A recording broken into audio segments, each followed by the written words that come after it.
Canaan, but Canaan up to the task, makes the save. 9:46 remaining, third period.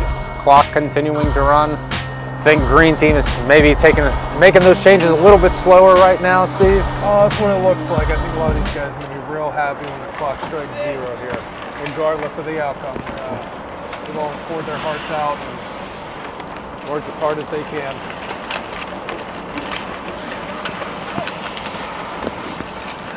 And so right now it's Bobby Lane with the puck.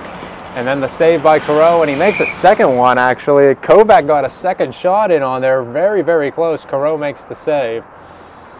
And so now we are just over 9 minutes to go.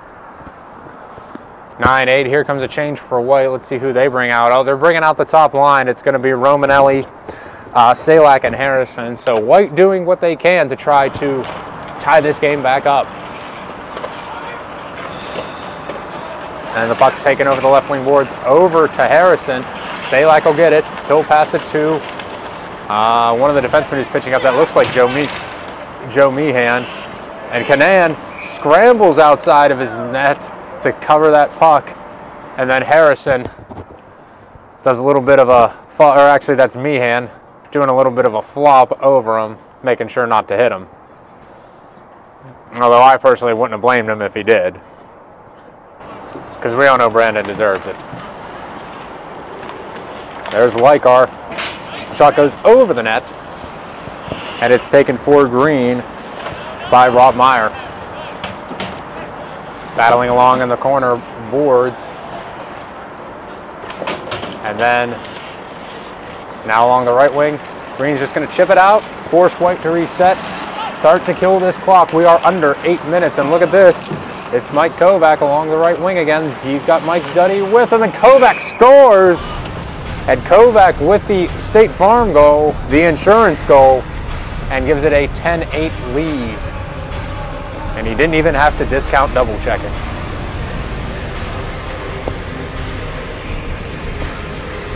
You know, that could be the one that puts the nail on the coffin there for the White team, right? They were tired enough to begin with to come back from 1 down to 2. I don't know if they can do it. And with the clock, yeah, with the clock running with 7:20, you're very right, Steve. But we still have seen stranger things. And we know that each of these teams are capable of scoring some quick goals, but we'll see what it is, because now Green countering with, like I said, their line of Hot Christ or Kristen Meyer, and like we said, they are the ones who can cycle very, very well. They don't have Ingersoll and Yanovich out here with them, though. They have, it looks like, Rob Meyer, and couldn't grab the other defenseman's name. Oh, it's Joe Boyer who's out there also. But now White in there. There's a man open in the slot, but that was Meyer very much aware and intercepting the pass.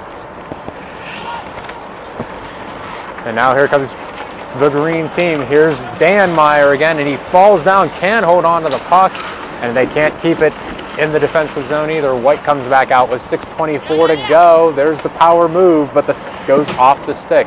It's so hard to do those power moves and dekes when you can't hold on to the puck. White can't touch it, they'd be offside, so now Green's able to regroup. 6:11 to go, and a 10-8 game. Here is for Green, Matt Hott. And there was a nice move by Rob Meyer to keep it. His brother Dan misses the net on the shot. Now here comes a quick, it's a 2-on-2.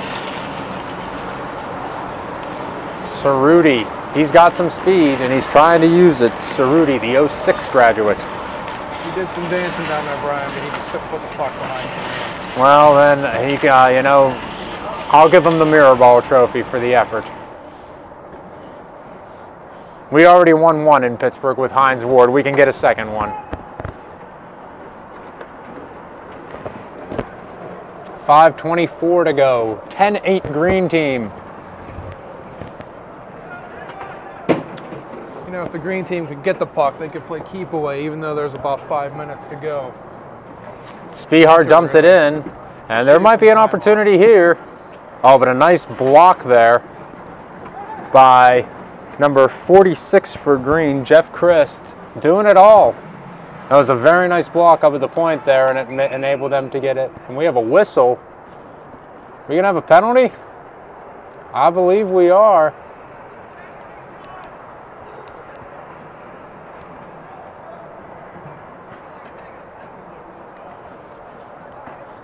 Looks like it was a high stick on the puck is the call, so no penalty, but it does change possession. And the faceoff will be deep in the green zone. They lead by 2 with 4.5 minutes to go. And the line out there for White is the McClellan-Gombos-Hoffman line. And it looks like the defensemen are McCusker.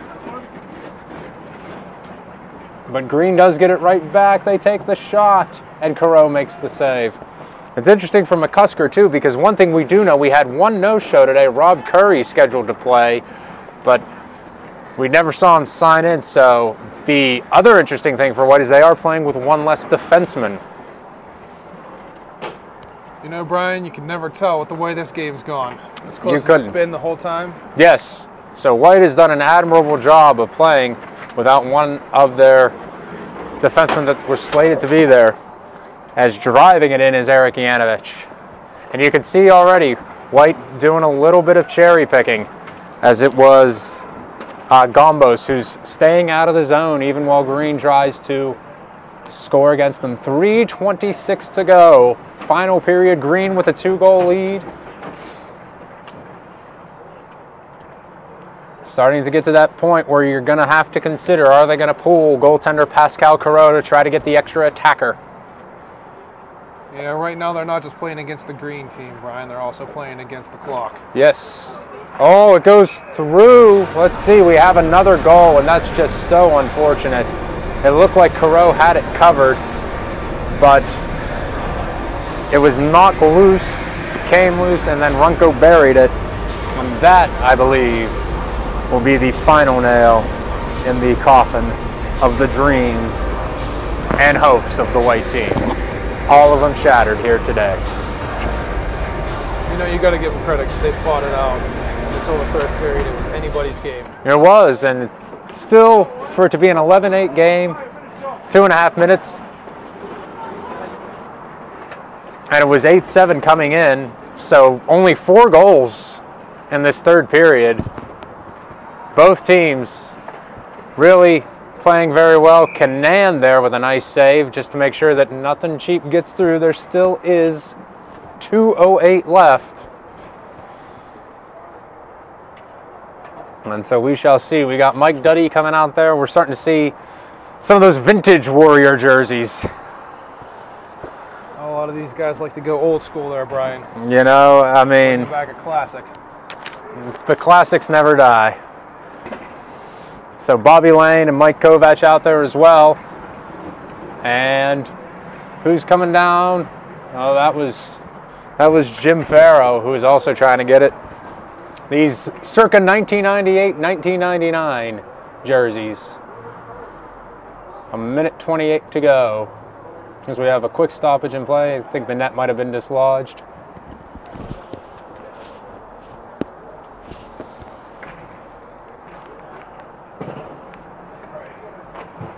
Oh.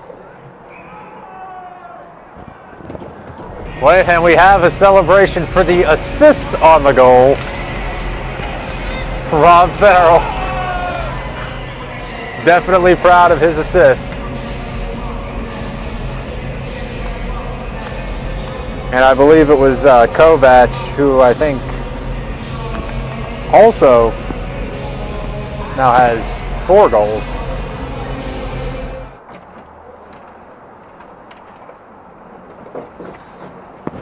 As we are under 40 seconds, the final 35, a 12-8 lead right now for the Green team.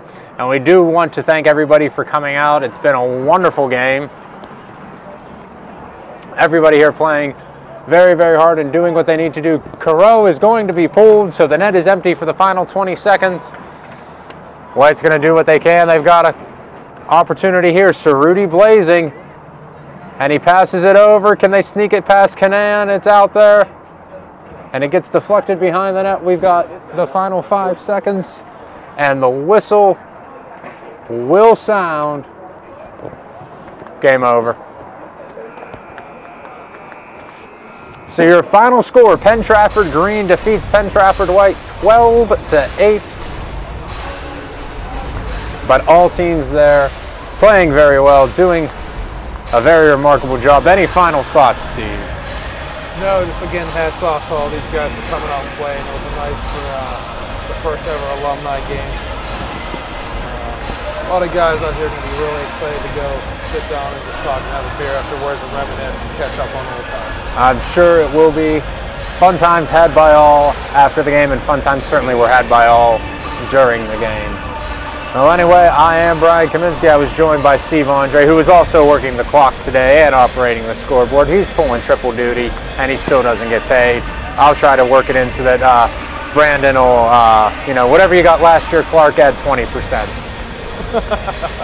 So, for both of us, this is Brian Kaminsky signing off. Final score again from the Penguins Pond down at Station Square. Penn Trafford Green 12, Penn Trafford White 8 in the first ever Penn Trafford alumni game.